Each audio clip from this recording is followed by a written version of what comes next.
Hello guys, our match review against Aston Villa home.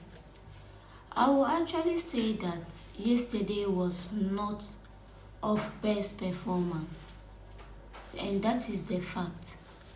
We hadn't performed very well, even though it is better than our last weekend game. And then I have observed something, and that was with regards to Johnny Evans. He defended very well. Let me talk about him first, then I can now come to talk about the entire defense. Johnny Evans actually defended very well, and then I am beginning to ask myself, what is actually going on? Yes, what is actually going on? Is it that some players are not willing to adopt? Who is the fault actually coming from? Is it from the coach? Is it from the hierarchy? Is it from the players? Even though with the players, there's no way somebody would tell me that some of them are not the problem. Some of them are actually the problem. But there is more to it than we are just seeing. But with everything, the defense actually did well yesterday. They look more organized than our previous game. The previous game was disaster. But yesterday, they actually looked organized, and that is something we can talk about. Then when you come to the midfield, yesterday the midfield was quite a bit okay. It was not that opened like our previous game against 20 and even against these people, Tottenham. So yesterday the midfield was a bit okay, but Bruno was actually struggling in the midfield. In this particular time, Bruno is actually struggling. He's actually having a difficult time. He was actually misplacing passes. The creativity was not just coming. And I am wondering what is wrong with Bruno. Because the Bruno we know is far better or way better than the form he is displaying. And then when you come to both our wings and then the strike, they all did their best, even that though their best was not enough. At the later part of the game, the ending part of the game, we had several chances. There was one Garnacho got, which should have been a goal. There was one Zetski got 1-on-1. But I don't know what happened. Was it the control? I don't know what happened. He was not able to move on with the ball. So all these things still boil down to the finishing aspect we are always talking about that we want from these players. It still boils down to the confidence we want from these players.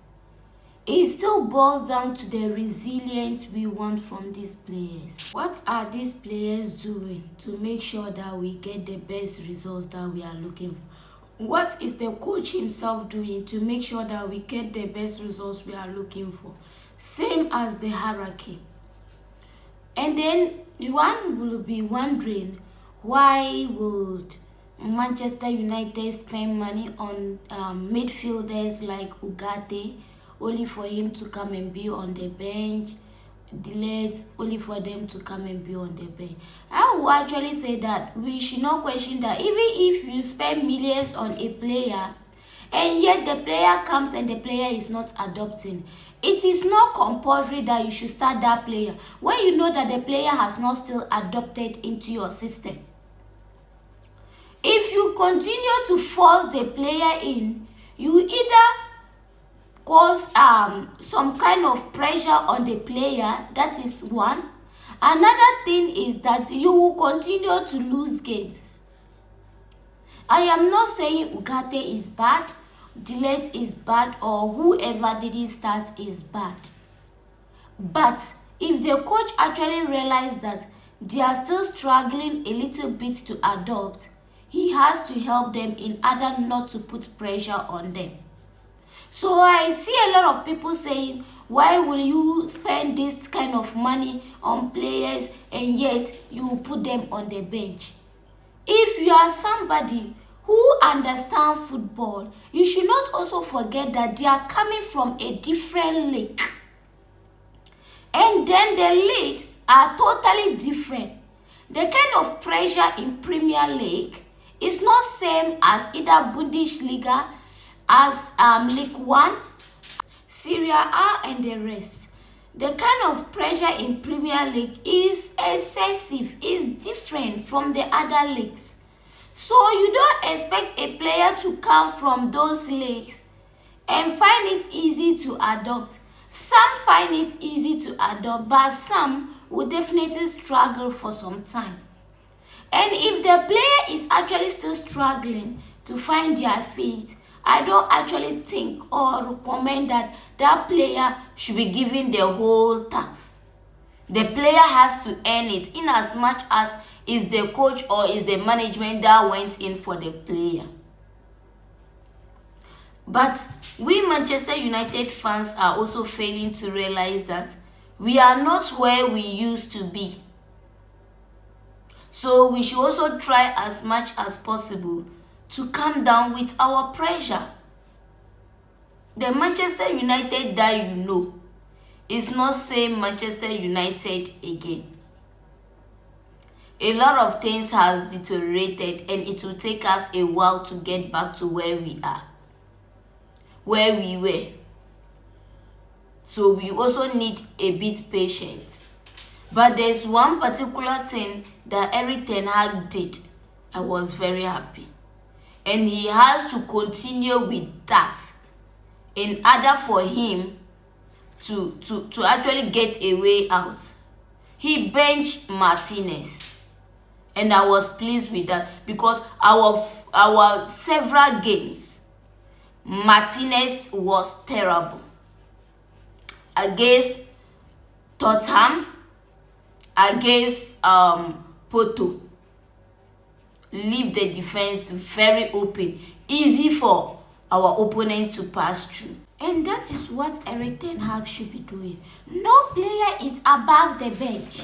If you don't impress, you should go to the bench. It's not about impressing in training ground and then come and be a shamble of yourself in a match.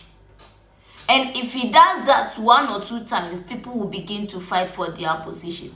Let them know that nobody's position is guaranteed.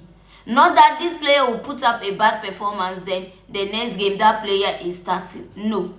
Whoever you are, you should make it installed in their head that if you don't put up a better performance in a match, you will definitely go to the bench. And there, people will begin to take him serious. That is what we should actually look out for. But as to be saying, Erik ten Hag, me, I don't foresee it coming. Actually, nobody, now Manchester United is unpredictable. It's not like before that every news, every meeting they have, every discussion they have, it will be flying from one media house to the other. This is a new era of Manchester United. You will only hear what they want the public to know. If they don't want the public to know anything, you will not know. All those people say they are sacking ten Hag, they are doing it's all speculation.